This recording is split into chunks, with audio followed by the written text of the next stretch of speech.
Okay, बिस्मिल्लाहिर्रहमानिर्रहीम। तो students, आज हम लोग स्टार्ट करेंगे इलेक्ट्रोकेमिस्ट्री। इलेक्ट्रोकेमिस्ट्री के अंदर हम लोग अ, जो टॉपिक स्टार्ट करने वाले जा रहे हैं वो पहले सॉरी इलेक्ट्रोकेमिस्ट्री के अंदर थर्मोकेमिस्ट्री स्टार्ट करेंगे हम लोग। थर्मोकेमिस्ट्री ऐसी ब्रांच है that deals with the heat changes के साथ डील करती होती है हमारे पास। अब थर्मोकेमिस्ट्री के अंदर question set of the question जो होते हैं वो इजी होते हैं, but at the same time वो थोड़े कंफ्यूजिंग होते हैं। कंफ्यूजिंग क्या होते हैं? जो हाई यील्ड टॉपिक है इसमें वो एक्सोथर्मिक और एंडोथर्मिक है। इसके 4 से 5 पॉइंट्स हैं जो आपको याद करने अच्छे से। अगर आप वो याद कर लोगे तो आपको मसला नहीं होगा। अगर आप वो याद कर नहीं करोगे तो जाहिर आपको मसला होगा, क्योंकि वो क्वेश्चंस उन्हीं से उठते हैं। ठीक है, अब हमारे पास थर्मोकेमिस्ट्री में जाने से पहले एक फर्स्ट लॉ ऑफ थर्मोडायनेमिक्स पढ़ते हैं। अभी हम आगे इसी में पढ़ेंगे कि फर्स्ट लॉ ऑफ थर्मोडायनेमिक्स ये कहता है कि जो आपने हीट दी है वो आपको इंटरनल एनर्जी भी बढ़ा रही है और वर्क डन भी कर रहा है। और एक इसकी वर्क डन की एक नई इक्वेशन फॉर्म में भी लिखते हैं, पी डेल्टा बी। ठीक है, ये अभी हम आगे पढ़ते हैं डिटेल में। अब हम पढ़ते हैं, मैंने क्या बोला कि जो मेन इंपॉर्टेंट टॉपिक है वो एक्सोथर्मिक वर्सेस एंडोथर्मिक है। एक्सोथर्मिक रिएक्शन से मुराद वो होता है जिसमें एनर्जी लूज हो रही हो, तो लूज ऑफ एनर्जी इसमें होती है। लूज ऑफ एनर्जी किसमें? एक्सोथर्मिक है। What is an endothermic reaction? Endothermic में हमारे पास गेन ऑफ एनर्जी होता है। ठीक है, गेन ऑफ एनर्जी यानी टेम्परेचर ऑफ द सराउंडिंग क्या है हमारे पास? ड्रॉप हो रहा है, और उसमें टेम्परेचर किसमें इंक्रीज हो रहा है? एक्सोथर्मिक में हो रहा है। ठीक है, बॉन्ड फॉर्मेशन की एनर्जी कौन सी है हमारे पास?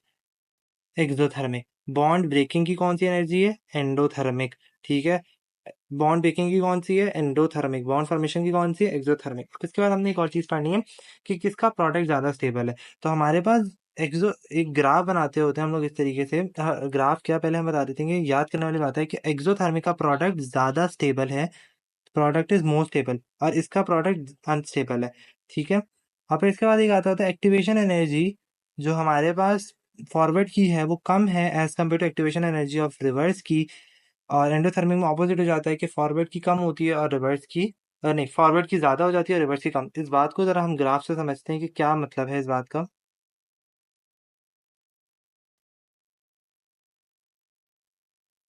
तो कुछ इस तरीके से होता है, हमारे पास ग्राफ बनाया जाता है। ये देखो, ये हमारे पास एक है प्रोडक्ट ज़्यादा स्टेबल, तो ये प्रोडक्ट है। ठीक है, अब देखो एक्टिवेशन एनर्जी रिएक्टेंट की कितनी है, फॉरवर्ड रिएक्शन की कितनी है, तो देखो ना हमारे पास कम है। और रिवर्स की कितनी है? इतनी ज़्यादा है। किसकी ज़्यादा है? रिवर्स की ज़्यादा है और फॉरवर्ड की कम, तो यही बात लिखी है। अब इधर आ जाओ, प्रोडक्ट ज़्यादा स्टेबल है एज कम्पेयर टू रिएक्टेंट के। नहीं, रिएक्टेंट ज़्यादा स्टेबल है। ठीक है, प्रोडक्ट अनस्टेबल है। ये देखो, ये हो गया। अब देखो, फॉरवर्ड की एक्टिवेशन एनर्जी ज़्यादा है, इसकी एक्टिवेशन रिवर्स की एक्टिवेशन एनर्जी कम है, तो वही बात हो गई ना। तो अब इसके अलावा जो हमारे पास एक्टिवेशन एंडोथर्मिक का रिएक्शन है उसके लिए हम लोग पॉजिटिव साइन यूज़ करते हैं, और इसके लिए हम लोग नेगेटिव साइन यूज़ करते हैं। इसके अलावा जो दो एमसीक्यू होता है कि डिकम्पोजिशन रिएक्शन होगा, सब्लिमेशन रिएक्शन होगा, वो कौन सा रिएक्शन होगा? हमेशा एंडोथर्मिक होगा। तो अब दोबारा कंक्लूड कर लेते हैं, एक्सोथर्मिक वर्सेस एंडोथर्मिक को डील करते हैं। एक्सोथर्मिक हमारे पास एनर्जी लूजिंग प्रोसेस है, ये एनर्जी गेन प्रोसेस है। इसमें टेम्परेचर टेम्परेचर क्या होगा? ड्रॉप होगा। इसमें टेम्परेचर क्या होगा? इंक्रीज हो जाएगा हमारे पास। ये बॉन्ड फॉर्मेशन की एनर्जी है, बॉन्ड ब्रेकिंग की है। प्रोडक्ट इसमें ज़्यादा स्टेबल है, इसमें कम स्टेबल है। और इसमें एक्टिवेशन एनर्जी फॉरवर्ड की कम है, रिएक्टेंट वालों अब रिवर्स की ज़्यादा है। इसमें फॉरवर्ड की ज़्यादा है और रिवर्स की कम है। फिर एक हमारे पास एमसीक्यू बात है। एमसीक्यू ये आता है कि स्पॉन्टेनियस प्रोसेस इज यूनिडायरेक्शनल होता है एक। ठीक है, इरिवर्सिबल भी है। फिर यूनिडायरेक्शनल और रियल भी होता है। वो इरिवर्सिबल और रियल भी होता है। तो ये सारे पॉइंट्स ही हमारे पास है। अब हमारे पास हम डिटेल में जाने से पहले कुछ बेसिक्स को पढ़ेंगे। जो बेसिक्स ये हैं कि व्हाट इज अ सिस्टम। अगर फॉर एग्जांपल ये ग्लास, एक चीज़ है, ग्लास है, तो ये मेरे पास सिस्टम है। और ये जो बाहर वाली चीज़ है ग्लास के अलावा, वो क्या होगा? सराउंडिंग। इन दोनों को जो आपस में सेपरेट कर रहा है वो क्या है? बाउंड्री। जो चीज़ ऑब्जर्वेशन के होती है, अंडर होती है, वो हमारे पास सिस्टम होता है। उसके अलावा जो भी चीज़ होती है उसे हम सराउंडिंग कहते हैं, और उन दोनों के सेपरेशन को हम लोग क्या कहते होते हैं? बाउंड्री कहते हैं। अब मेरे पास सिस्टम जो होता है वो थोड़ी कुछ टाइप्स का हो सकता है। एक आइसोलेटेड सिस्टम होता है, एक आइसोलेटेड सिस्टम है, एक मेरे पास ओपन सिस्टम है, एक क्लोज सिस्टम है। आइसोलेटेड सिस्टम का मतलब ये है कि ना ही एनर्जी एक्सचेंज होती है, ना ही मास एक्सचेंज होता है, कुछ भी एक्सचेंज नहीं होता। तो डेल्टा क्यू हमारे पास यहाँ पे क्या है? जीरो। ठीक है, अब ओपन सिस्टम में ये होता है, फॉर एग्जांपल आप टाइट्रेशन कर रहे हो तो आपके पास मास भी एक्सचेंज हो रहा है, यानी मास भी कम हो रहा है, और आपके पास एनर्जी हीट भी एक्सचेंज हो रही है। तो ये देखो दोनों चीज़ें हो रही हैं। और क्लोज सिस्टम में क्या आपके पास मास तो नहीं एक्सचेंज हो रहा बट हीट एक्सचेंज हो रहा है। इसकी बेस्ट एग्जांपल है कुकर। अगर आप प्रेशर कुकर लेते हो तो उस प्रेशर कुकर के अंदर आप देखो तो सीटी में से हीट निकलती है, लेकिन क्या आपने देखा कि खाने का मास कम हो गया? ऐसा तो नहीं होता ना। तो ये हमारे पास टाइप ऑफ सिस्टम हो गया। Again isolated, open and close. ठीक है, आइसोलेटेड में कुछ भी एक्सचेंज नहीं है, ओपन में दोनों चीज एक्सचेंज है, क्लोज के अंदर मास नहीं एक्सचेंज, हीट एक्सचेंज हो रहा है। ठीक है, अब उसके बाद हमारे पास आता है state of the function. State of function के बारे में हम पढ़ते होते हैं। स्टेट ऑफ फंक्शन के बारे में हमने पढ़ना ये है कि state of the function basically independent होता है पाथ के। यानी आप कोई रास्ता अख्तियार कर रहे हो तो वो उसके ऊपर डिपेंड नहीं करता। इसकी कुछ खास अपनी वैल्यूज होती है, स्टार्टिंग वैल्यू और एक एंडिंग वैल्यू, यानी definite, initial and final values.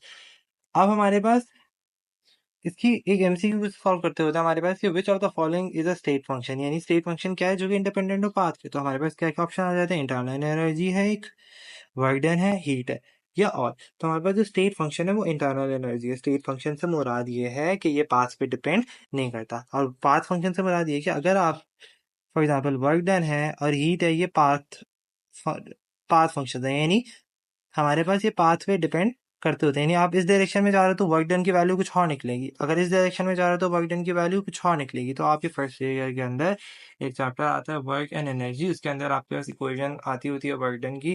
तो आप उससे कंफर्म करते हो कि वर्क इज और यानी हीट जो है वो हमारे पास क्या है, पाथ फंक्शन है। ठीक है, अब हम पाथ स्टेट फंक्शन पढ़े जा रहे हैं तो हमें ये पता होना चाहिए what is an internal energy. What is internal energy?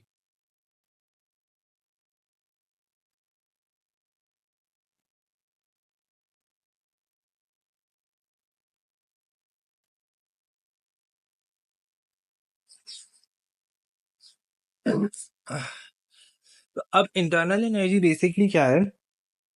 Some of all the energies. अब एनर्जीज कितने टाइप की होती है हमारे पास? ये देखो, sum of all kinds of energy. अब एनर्जीज कितने टाइप की हैं? काइनेटिक एनर्जी भी है, एक पोटेंशियल एनर्जी भी है हमारे पास। ठीक है, अब काइनेटिक एनर्जी क्यों होती है? मोशन की वजह से, मूवमेंट की वजह से। और what is the cause of the potential energy? Due to intra और इंटरमोलिकुलर फोर्सेस। ठीक है, what is an internal energy? हमारे पास इंटरनल एनर्जी क्या है? Sum of energy, kinetic energy potential energy का सम। काइनेटिक एनर्जी की मैन due to motion, why potential energy is there due to inter और इंट्रामोलिकुलर फोर्सेस। अब हमारे पास एक खास एमसीक्यू है, थोड़ा समझने वाली बात है। अगर मैं एक मोनोटॉमिक गैस ले रहा हूँ और वो भी आइडियल गैस है, आइडियल गैस है जो कि मोनोटॉमिक है। ठीक है, अब मैंने क्या कहा, उसके पास कौन कौन सी एनर्जीज होंगी? पोटेंशियल भी होगी, काइनेटिक भी होगी। तो आपने कहा पोटेंशियल भी है सर, काइनेटिक भी है। अब काइनेटिक आपने तीन टाइप की पढ़ी, आपने ट्रांसलेशनल पढ़ी, रोटेशनल पढ़ी, वाइब्रेशनल पढ़ी। तब क्या मोनोटॉमिक में ये तीनों टाइप की एनर्जीज होंगी काइनेटिक की? आप बोलोगे नहीं, रोटेशनल और वाइब्रेशनल जीरो होगी, खाली कौन सी होगी? ट्रांसलेशनल। कौन सी एनर्जी होगी? ट्रांसलेशनल। तो हम दोबारा रिवाइज करते हैं। हमने एक मोनोटॉमिक गैस ली जो कि आइडियल गैस है, उसमें पोटेंशियल एनर्जी भी होगी और काइनेटिक एनर्जी भी होगी। अगर काइनेटिक एनर्जी है तो आपने देखना है कि काइनेटिक एनर्जी कितने टाइप्स की है, रोटेशनल, वाइब्रेशनल और ट्रांसलेशनल। तो आप बोलोगे सर इसमें हमारे पास ट्रांसलेशनल होगी, रोटेशनल और वाइब्रेशनल एनर्जी नहीं होगी। तो ये एमसीक्यू बहुत पिकअप होता है।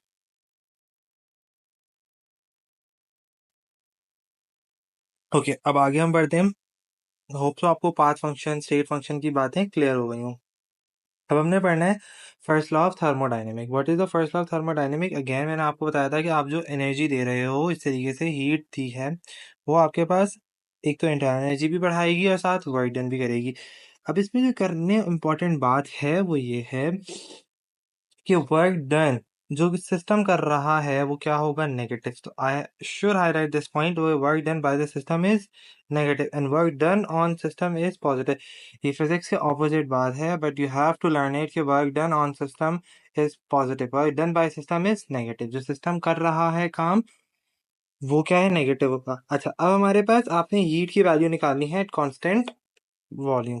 कांस्टेंट वॉल्यूम तो कुछ नहीं, आप फर्स्ट ऑफ ऑल थर्मोडायनेमिक की वैल्यू इक्वेशन लिखोगे। आपको पता है ये डेल्टा ई, ये पी डेल्टा वी वाइडन के बराबर था। आपने कांस्टेंट वॉल्यूम किया तो ये चीज़ क्या हो गई? जीरो। तो हीट बराबर हो गई इंटरनल एनर्जी के। तो ये यहीं पे हमने बात प्रूफ कर दी। ठीक है। अब इसके बाद हमारे पास नेक्स्ट टॉपिक है, that is an enthalpy. What is an enthalpy? तो एंथैल्पी को हमारे पास टोटल हीट कंटेंट कहते होते हैं। इसको रिप्रेजेंट किया जाता है किससे? एच से। What is an enthalpy? Total heat content is called as an enthalpy. What is an enthalpy? Heat content जो टोटल होता है उसे हम क्या कहते होते हैं? एंथैल्पी। अब हमारे पास एंथैल्पी में करते हुए आपको कुछ एमसीक्यू पता होना चाहिए कि एंथैल्पी और इंटरनल एनर्जी गैस के केस में क्या होगी और सॉलिड के केस में क्या होगी। एमसीक्यू पिकअप होते हैं ये ऐसे क्वेश्चन होते हैं। ये वो स्टेटमेंट लिख के देगा बड़ी बड़ी इस तरीके से, एंथैल्पी और ये फला इक्वल है, ग्रेटर है, या अब मैंने शॉर्ट फॉर्म करके लिख दिया ताकि आपके पास याद करने में आसानी हो। तो एमसीक्यू में ये आता है और बहुत कंफ्यूजन होती है ऐसे टाइप के एमसीक्यूज में, जबकि बहुत ईजी होते हैं ये। तो आपको बताना चाहिए कि एंथैल्पी और हीट इंटरनल एनर्जी गैस के केसेस में क्या है, ये ज़्यादा है एंथैल्पी, और सॉलिड के केसेस में एंथैल्पी और डेल्टा ई क्या है, इंटरनल एनर्जी इक्वल है। ठीक है, क्लियर हो गई बात। गैसेस के केस में क्या आप कहोगे? आपके पास एंथैल्पी ज़्यादा होगी और व्हाट वुड बी, और सॉलिड के केसेस में क्या होगी? आपके पास क्या होगा? इक्वल होगा एंथैल्पी और इंटरनल एनर्जी। अच्छा जी,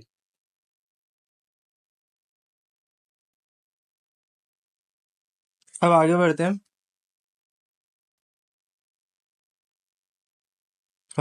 हमारे पास आ जाता है enthalpy is an expression of, यानी एमसीक्यू है कि एंथैल्पी किस चीज का एक्सप्रेशन है? हीट कंटेंट का, रेट ऑफ रिएक्शन का, या एक्टिवेशन एनर्जी का। तो आपके पास जो सबसे सुटेबल आंसर है वो हीट कंटेंट का है। ठीक है, अब इसके बाद ऊपर मैंने आपको बताए थे डिफरेंसेस, अभी एक बार हम फिर रिवाइज कर लेते हैं एक्सो वर्सेस एंडो। तो एक्सो वर्सेस एंडो में आपके पास एक्सो जो है आपके पास वो हीट रिलीजिंग है, एंडो हीट एब्जॉर्बिंग है। प्रोडक्ट स्टेबल है एक्सो के, उसके अनस्टेबल है।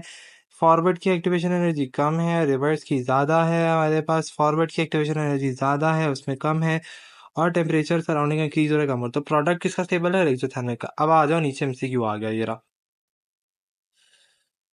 कि रिएक्शन कौन सा मोर प्रोडक्ट से। तो पहली बात आपने एंडो वाला देखना है, अगर वो एंडो वाला है यानी पॉजिटिव वाला है तो आप उसको एलिमिनेट कर दो भाई, आपने इसको एलिमिनेट कर दिया। अब आपने देखना है कि नेगेटिव में देखो, नेगेटिव में जिसकी सबसे ज़्यादा वैल्यू होगी उतना ज़्यादा प्रोडक्ट स्टेबल होगा। तो हमारे पास ये कार्बन डाइऑक्साइड की फॉर्मेशन है। अब आगे हम पढ़ने जा रहे हैं कि इंथैल्पी क्या है? Total heat content. Enthalpy total heat content content पढ़े जा रहे हैं। तो हमारे पास क्या इंथैल्पी की कुछ कंडीशंस हैं। तो यस, कुछ इंथैल्पी की कंडीशंस है। ये कंडीशंस नहीं है कि आप याद रख लो, एमसीक्यू है, हाई यील्ड एमसीक्यू। तो कंडीशन में सबसे पहली कंडीशन ये है कि आपके पास 1 एटीएम प्रेशर होना चाहिए, 25 डिग्री टेम्परेचर होना चाहिए, 298 केल्विन। आपके पास जो प्रोडक्ट होना चाहिए वो 1 मोल कैलकुलेट होना चाहिए, हमेशा हमेशा हमेशा। बैलेंस्ड इक्वेशन होनी चाहिए, बैलेंस्ड इक्वेशन, स्टैंडर्ड स्टेट,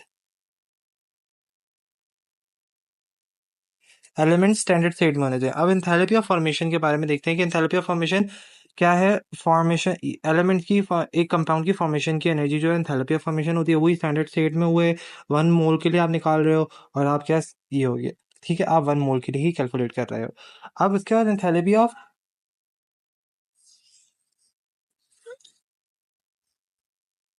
अच्छा अगर खुदा ना खास्ता हमारे पास वो इस तरीके से देता है, इस तरीके से, for example carbon plus oxygen is equal to carbon dioxide. क्या ये एंथैल्पी ऑफ फॉर्मेशन है या नहीं? तो आप बोलो कि नहीं। क्यों? क्योंकि एंथैल्पी ऑफ फॉर्मेशन की हमने बात देखी कि, या कुछ भी देख रहे थे तो हमारे पास they should be in the standard state, in the standard state. तो एंथैल्पी ऑफ फॉर्मेशन में क्या ये स्टैंडर्ड स्टेट में है? नहीं।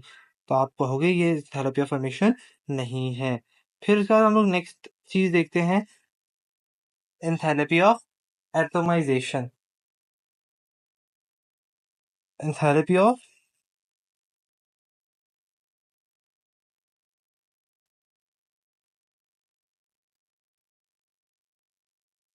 एंथैल्पी ऑफ एटमाइजेशन यानी आपने, अच्छा पहली बात सबसे इंपॉर्टेंट बात है कि enthalpy of automisation is always positive. क्या है? Always positive. अब फॉर एग्जांपल हमारे पास क्या बात होनी चाहिए कि एलिमेंट्स, और इसके लिए बात है कि elements should be in there in standard set, इसमें भी वही कंडीशन अप्लाई होगी, और 1 mole, for 1 mole. For example हमारे पास ये H2 गैस में है और आपने इसको एटम्स में कन्वर्ट कर दिया। लेकिन क्या आप मुझे एक बात बताओ कि क्या ये 1 मोल प्रोडक्ट प्रोड्यूस हो रहा है? नहीं। आप क्या करोगे? डिवाइड कर दोगे इक्वेशन को किससे? हाफ से, ताकि आपके पास क्या आ जाए, 1 मोल का प्रोडक्ट आ जाए। क्लियर हो गई बात? हमेशा 1 मोल का प्रोडक्ट आना जरूरी है। अगर नहीं आता 1 मोल का प्रोडक्ट तो आपके पास क्या हो जाता है, गलत हो जाता है। ठीक है, और element should be there in standard set. अब हमारे पास एक एमसीक्यू है, बहुत अच्छा एमसीक्यू है, देखो। Equation of atomization I2 is, मैं खाली 2 लिखूंगा,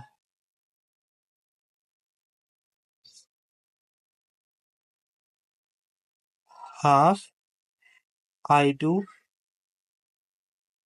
gas equals to I gas, और B half I2 solid I sir.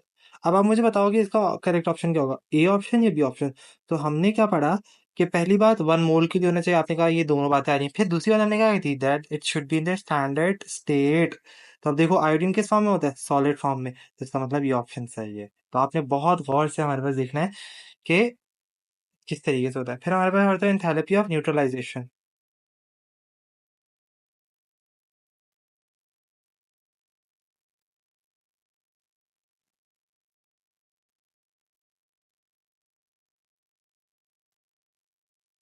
N for neutralization, N for negative, तो ये हमारे पास क्या होती है, इट इज नेगेटिव। और फॉर 1 मोल हमारे पास, फॉर 1 मोल जो हमारे पास होती है, for 1 mole H plus O H जो हमारे पास निकलती है, वो कितनी होती है, -57.4। ये बात याद रखनी है, कितनी होगी हमेशा, फॉर -154, 57.4, अगर 2 मोल्स होंगे तो आप मल्टीप्लाई बाय 2 करा दोगे, अगर 3 मोल्स होंगे मल्टीप्लाई बाय 3 करा दोगे। ठीक है।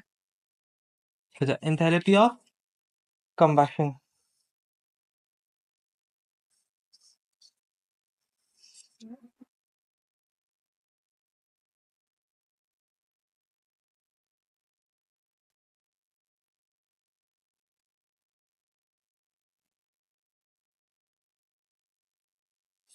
एंथैल्पी ऑफ कंबशन में वही है कि आप किसी चीज को बर्न करो, इट इज ऑलवेज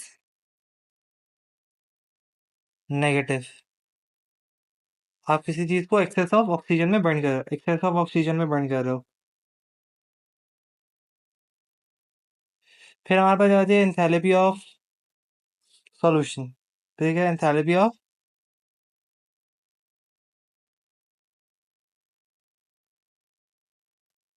पॉजिटिव भी हो सकती है, नेगेटिव भी हो सकती है। ठीक है, और फॉर 1 मोल के लिए होता है। अच्छा, अब हमारे पास एक एमसीक्यू ये है, which can be taken positive और negative. Option A heat of formation, option B heat of solution, C heat of combustion, D A and B. तो हमें पता है हीट ऑफ कंबशन क्या है, नेगेटिव होती है, heat of solution positive negative, heat of formation positive negative. तो हमारे पास ऑप्शन क्या होगा, डी। ठीक है। अच्छा, फिर एक और एमसीक्यू आता है, एंथैल्पी ऑफ न्यूट्रलाइजेशन पर मोल, मैं क्या कह रहा हूँ, per mole of sulphuric acid and barium hydroxide is, option A 118, नहीं 1148.8 kilo joules, B 50 -57.4 kilo joules, और सेम ऑप्शन पॉजिटिव के साथ। तो अब क्या होता है, बच्चे क्या करते हैं, इसको करके आ जाते हैं, लेकिन उन्होंने मेंशन किया हुआ है पर मोल, तो पर मोल के लिए 57.4। अगर वो हमारे पास मेंशन करते हैं फॉर 2 मोल, तो फिर आप ये करो। क्लियर हो गई बात? अच्छा भाई, अब नेक्स्ट चीज आती है मेजरमेंट ऑफ एंथैल्पी। अच्छा, मेजरमेंट ऑफ एंथैल्पी में आपको बहुत सारे एमसीक्यूज आते हैं। एमसीक्यूज इन सेंस छोटी छोटी बातों से एमसीक्यूज उठते हैं, बहुत छोटी छोटी बातों से, इतने हैं कि आप पता भी नहीं कर सकते।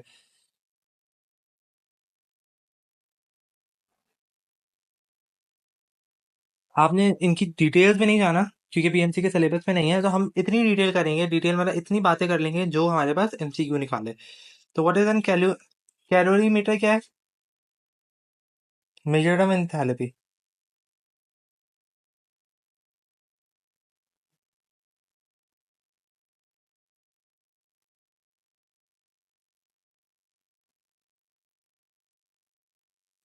मेजरमेंट ऑफ एंथैल्पी कौन करेगा? कैलोरीमीटर क्या करेगा? अब कैलोरीमीटर को अगेन आप दो तरीके से क्लासिफाई कर सकते हो। ग्लास वाला कैलोरीमीटर है, और एक आपके पास कौन सा वाला है? बॉम्ब वाला कैलोरीमीटर है। अच्छा, अब जो ग्लास वाला कैलोरीमीटर है वो कौन सी हीट करेगा? हीट ऑफ सॉल्यूशन फाइंड करेगा और हीट ऑफ न्यूट्रलाइजेशन करेगा। बॉम्ब वाले कौन सी हीट करेगा? Heat of combustion. अच्छा, अब अगेन आपके पास एमसीक्यू है कि बॉम्ब वाला कहाँ पे क्या कंडीशंस पर करेगा? At constant volume. और ये वाला किस पे करेगा? At constant pressure.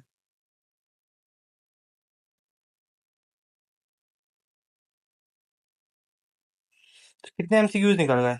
पहला एमसीक्यू, दूसरा एमसीक्यू, तीसरा एमसीक्यू, चौथा एमसीक्यू। तो ये चार एमसीक्यूज हैं आपके पास। पहला एमसीक्यू, ग्लास कौन सी एनर्जी इंथैल्पी करेगा? Heat of solution and heat of neutralization. कौन सी कंडीशन? कांस्टेंट प्रेशर पे। और ये कौन सा करेगा? एट कांस्टेंट वॉल्यूम करेगा। तो इतना सिंपल क्वेश्चन भी बाजुकात आ सकता है। ठीक है।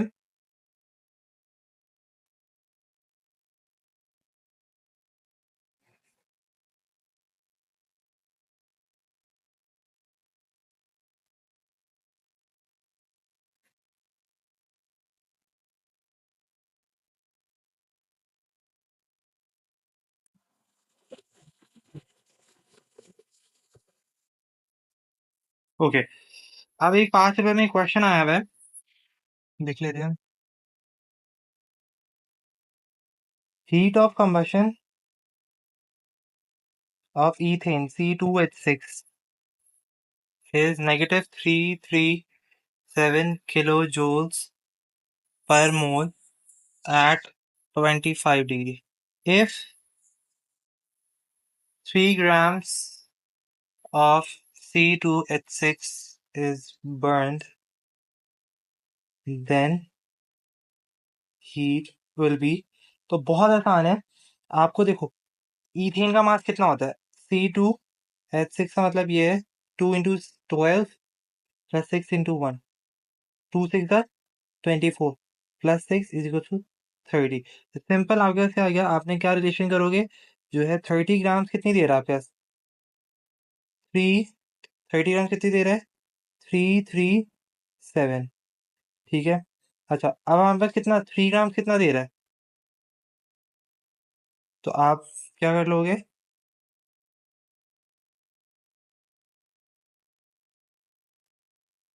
÷ 30। सिंपल। 10 1। आप 3 से मल्टीप्लाई करा दोगे, ÷ 30 कर लोगे। अब आपको इसका कैलकुलेट करना है ना। देखो इस तरीके से कर लो। अब 3 ग्राम कितना ही दे रहा है? आपको नहीं पता। एक्स, एक्स इसके बराबर होगा 337 × 3 ÷ 30। 3 × 1 = 3 × 10 = और आप इसको सॉल्व कर लो तो कैसे आ जाएगा? 33 -33.7 किलो जूल्स पर। अब जो भी ऑप्शन होगा आप वो ये सेलेक्ट कर लोगे। ठीक है। अच्छा, अभी हमारे पास आता है एक और एमसीक्यू है, पास्ट पेपर में ही आया हुआ है कि how much heat is absorbed. ये क्वेश्चन बहुत अच्छा है। How much heat is absorb by 100 grams of H2O when temperature change in temperature is 20 degree उसने बता दी चेंज टेम्परेचर। और हमारे पास स्पेसिफिक हीट कैपेसिटी भी वाटर की बता दी है 4.2 जो। ठीक है। How much heat is absorbed heat है। और ऑप्शन में उसने हमारे पास दिया होता है ए 8,400,000 जूल्स एक पॉजिटिव में और एक नेगेटिव में 8,400 जूल्स। ठीक है। और भी कुछ ऑप्शंस होते हैं। ठीक है। अभी उससे हमारा कंसर्न नहीं है। रिलेटिव ऑप्शंस हैं। अब देखो किस तरीके से होता है। हमें बताया कि स्पेसिफिक हीट कैपेसिटी का formula M C delta T. M कितना है मेरे पास? एम क्या है मेरे पास? 100। सी क्या है? 4.2। और चेंज इन टेम्परेचर क्या है? उसने बता दिया 20। सिंपल। अब आप क्या करोगे? 4.2 को 2 से मल्टीप्लाई करा दो। 4 टू द 4 पॉइंट लगाओ और 8.4। 8.4 को मल्टीप्लाई करा दो 1000 से, तो हमारे पास कितना आ जाएगा? 8400 जूल। अब सवाल ये पैदा होता है कि क्या अब बच्चे क्या करते हैं? हीट एब्जॉर्ब हो रही है ना, हीट एब्जॉर्ब हो रही है, तो वो क्या करते हैं? पॉजिटिव पे सेलेक्ट करके आ जाता है। लेकिन इधर आपने सवाल को समझा। उसने कहा है हीट एब्जॉर्ब, लेकिन हीट एब्जॉर्ब हो रही है तो क्या वो एनवायरनमेंट हीट रिलीज नहीं कर रहा? तो वो रिलीज वाला हीट जो कर रहा है, सीधा से करेक्ट ऑप्शन नेगेटिव सेलेक्ट करके आओगे। आपकी वो रिलीज हीट कैलकुलेट करनी है। क्लियर हो गई बात? एनवायरनमेंट अगर रिलीज करेगा तो तभी तो वो एब्जॉर्ब करेगा। क्लियर हो गई बात? ये स्टेप तो सब सही कराते हैं। अब कंफ्यूजन नहीं आती, अरे हीट एब्जॉर्ब है तो पॉजिटिव कर दो। Simple simple. जबकि हीट नेगेटिव आएगी क्योंकि आपने उसने एनवायरनमेंट में रिलीज करेगा तो फिर ही आप करोगे ना। ठीक है।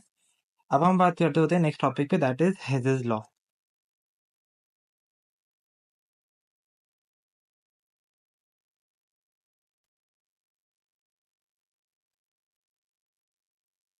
तो हेजेस लॉ क्या है?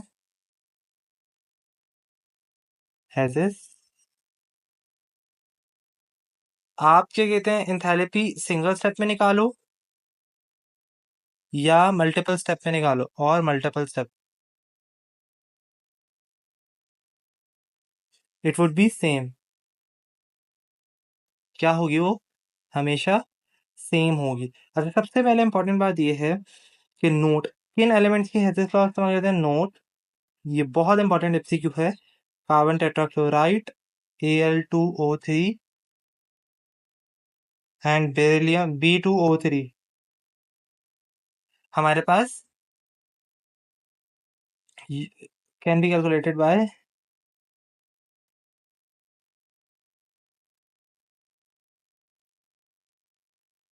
Hedges law.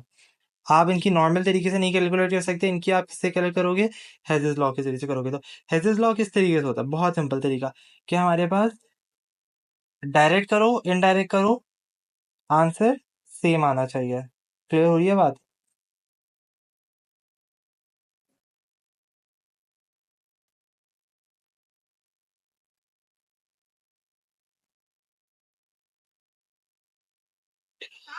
तो अब हम देखते हैं। फॉर एग्जाम्पल, एग्जाम्पल उठाएं।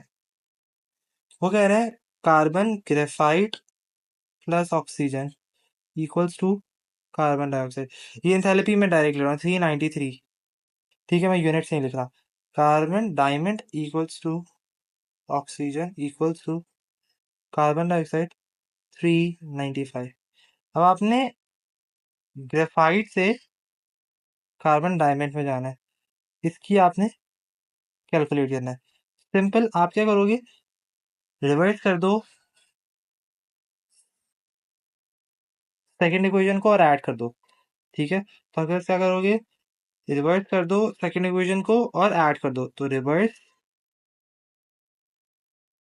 सेकंड इक्वेशन कौन सी है? ये रही।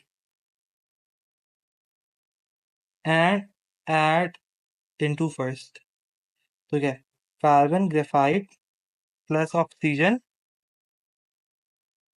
Equal to carbon dioxide.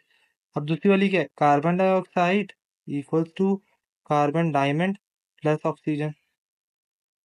इस कार्बन से डाइऑक्साइड से कार्बन डाइऑक्साइड कैंसिल, ऑक्सीजन से ऑक्सीजन कैंसिल, तो पीछे क्या होता?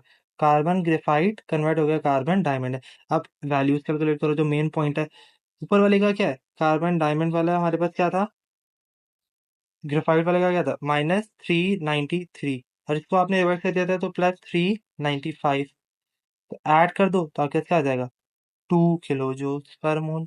सिंपल, सिंपल, इतना आसान तरीका है। ठीक है,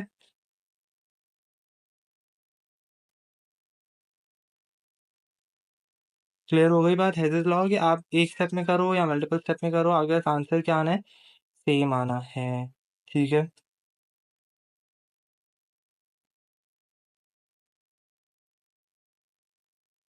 अब इसके बाद हम लोग पढ़ने जाते हैं बॉन्ड हैबल साइकिल। क्या पढ़ने जा रहे हैं, बॉन्ड, बॉन्ड हैबर साइकिल। तो ये क्या एप्लीकेशन है किसकी, हेजल्स लॉ की।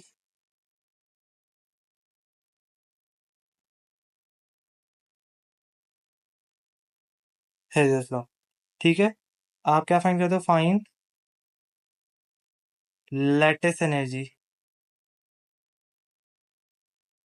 लेटिस एनर्जी आप इसकी मदद से फाइंड कर सकते हो। ठीक है, तो बॉन्ड हैबर साइकिल किस तरीके से होता है, बहुत आसान है। फॉर एग्जांपल, लेटिस एनर्जी आपने फाइंड करनी है, एन,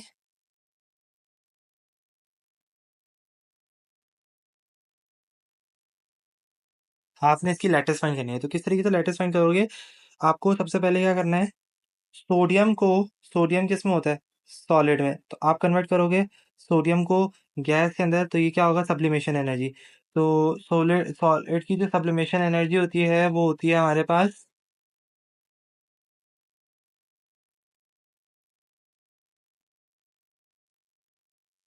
10, लेट मी कंफर्म, एक मिनट में बस ये वैल्यू कंफर्म कर लूँ।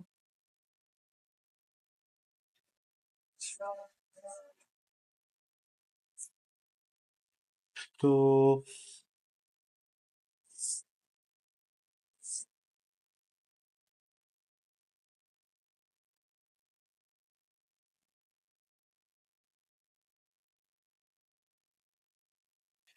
तो मेरे पास क्या होती है, 108 ना, हाँ, तो 108 होती है।